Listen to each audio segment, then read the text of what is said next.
Hello student, हम जो है अलाउद्दीन खिलजी के विभिन्न सुधारों के बारे में अध्ययन कर रहे हैं। और आज जो है हम अलाउद्दीन खिलजी के सैनिक सुधारों के बारे में अध्ययन करेंगे। देखो, हमने पढ़ा था कि अलाउद्दीन खिलजी जो है बहुत ही महत्वाकांक्षी शासक था और निरंकुशवाद का समर्थक था। ठीक है।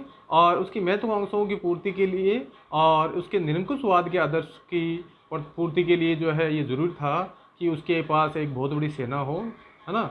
और बहुत बड़ी सेना के लिए जो है उसने जो है कई प्रकार के सुधार किए और अपनी सेना को चुस्त दुरुस्त रखने के लिए जो है उसने कई प्रकार के नियम कायदे लागू किए। तो इस प्रकार जो है हम देखेंगे कि उसने जो है सेना के क्षेत्र में क्या क्या सुधार किया। तो पहला जो उसने सुधार किया था वो था सैनिकों की सीधी भर्ती। क्या किया था? सैनिकों की सीधी भर्ती। तो अलाउद्दीन खिलजी से पहले जो है सैनिकों की सीधी भर्ती नहीं की जाती थी, है ना। जब युद्ध अभियान पे जाना होता था तब जो है सैनिकों का आह्वान किया जाता था और सैनिक लोग जो है अभियान में चल देते थे साथ में। लेकिन अलाउद्दीन खिलजी ने जो है एक नियमित स्थायी सेना और जो है उनकी सीधी भर्ती करना शुरू किया। और सीधी भर्ती जो है किसके नेतृत्व में किया जाता था? जैसे वर्तमान में बच्चों की नए एम्प्लॉय की सीधी भर्ती कार्य करने का काम कौन करती है? आरपीएससी करती है। वैसे उस काल में सैनिकों की भर्ती करने का कार्य कौन करता था? दीवान आरिज। कौन करता था? दीवान आरिज। और दीवान आरिज जो है बहुत ही जांच पड़ताल के बाद कुशल और अनुभवी सैनिकों की नियुक्ति करता था। अब जो आता है दूसरा सुधार उसने क्या किया कि उसने जो है विशाल सेना का गठन किया, विशाल और स्थायी सेना गठन किया। अलाउद्दीन ने जो सेना गठन किया वो बहुत ही विशाल थी और जो फरिश्ता के अनुसार उसकी सेना में 4,75,000 घुड़सवार थे। कितने थे? 4,75,000 घुड़सवार थे। इसके साथ ही वो स्थायी सेना थी, है ना। ज़्यादातर सेना स्थायी नहीं होती थी।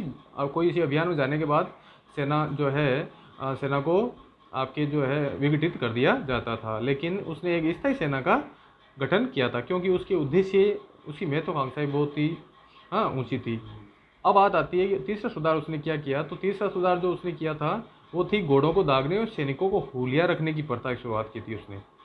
मतलब कोई भी घोड़े को या सैनिक को परीक्षण के दौरान दोबारा प्रस्तुत करने से रोकने के लिए जो उसने क्या किया, घोड़ों को दागने और सैनिकों को हुलिया रखने की प्रथा की शुरुआत की। तो ऐसा करने वाला अलाउद्दीन पहला शासक था। उस समय जो है भ्रष्टाचार को मिटाने के लिए उसने ऐसा किया था। आजकल जैसे कोई भी चीज़ भ्रष्टाचार को मिटाने के लिए जो है आपके थंब का जो इम्प्रेशन होता है, वैसे जो उस समय की ये प्रथा थी, घोड़ों को दागने और सैनिकों को उंगलियां रखने की प्रथा थी। ठीक है। इसके बाद जो अगला उसने सुधार किया था वो सैनिकों को नगद वेतन देने की शुरुआत कर दी थी, है ना। पहले जो है लूट का सामान दिया जाता था, लूट का सामान दिया जाता था, उसमें हिस्सा दिया जाता था। लेकिन अलाउद्दीन खिलजी ने जो है सैनिकों को नगद वेतन देना शुरुआत की। लेकिन ये क्लियर नहीं है कि कितने कौन सैनिक को कितना वेतन दिया जाता था। हालांकि बर्नी ने कुछ बताया है कि उसने एक स्टेटमेंट बताया जो अलाउद्दीन खिलजी से खुद से कहलवाया है कि मैं एक मरतब को 234 टका और 2 अस्पा को 78 टका देता हूँ। मैं मरतब से 2 घोड़े और आवश्यक सामान तथा उससे 1 घोड़ा और आवश्यक सामान रखने की आशा करता हूँ। ऐसा उसने कहा है। लेकिन इससे थोड़ा कन्फ्यूजन बढ़ता है। इसको क्लियर करते हुए डॉक्टर के.एस. लाल ने कहा है कि उस समय जो है आपके एक मरतब को 234 टका वार्षिक वेतन मिलता था और जो है 1 घोड़ा एक्स्ट्रा रखने पर 78 टके और दिए जाते थे। तो इस प्रकार कुल मिला के उस सैनिक को कितना टका मिलता था? 312 टका वार्षिक मिलता था।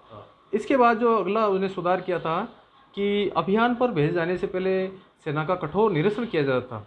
अभियान पर भेजे जाने से पहले जो है सेना क्या किया जाता? कठोर निरीक्षण किया जाता था। मतलब कि जो है कोई किसी प्रकार की कोई कमी तो नहीं रह जाए, बिल्कुल बारीकी से निरीक्षण किया जाता था। और जैसा अमीर खुसरो बताता है कि वारंगल अभियान पर जो सेना गई थी उसका लगभग 14 दिन तक जो है निरीक्षण किया गया। कितने दिन तक निरीक्षण किया गया?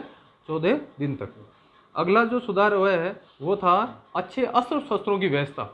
मतलब वो क्वालिटी में किसी प्रकार का समझौता नहीं करता था। अलाउद्दीन खिलजी जो है क्वालिटी में किसी प्रकार का समझौता नहीं करता था। अपने सैनिकों को जो है अच्छे अस्त्र शस्त्र मतलब दिलाता था। यही कारण था कि उसकी सेना ज़्यादातर जो है अजय रही, है ना। और जहाँ भी उत्तर भारत हो या दक्षिण भारत हो या मंगोलों विरुद्ध हो, उन्होंने जो है अच्छा प्रदर्शन किया। उन्हें जो है सिरस्त्राण, तलवारें, धनुष, बाण, कठारे, कुल्हाड़ियाँ अच्छी क्वालिटी दिलाता था। इसके अलावा उनके पास कई प्रकार के यंत्र भी दिलाया उन्होंने, जैसे मजनिक है, अरशदा है, मगरबी है आदि यंत्र वगैरह दिए जाते थे, जिसके क्या किया जाता? दुश्मनों पर पत्थर और आग फेंकने का कार्य किया जाता। तो इस प्रकार अलाउद्दीन ने ये कुछ सैनिक सुधार किए थे और उसके सैनिक सुधार जो है 100% सफल रहे और जो उसने जो है अपने उद्देश्य निर्धारित किए थे उन उद्देश्यों में उसे सफलता भी मिली। उसने उत्तरी भारत को जीता, दक्षिण भारत को जीता और मंगोलों के खिलाफ भी उसे सफलता मिली। तो इस प्रकार ये आज हमारा आज का टॉपिक था। हाँ ठीक है, अब आगे हम जो है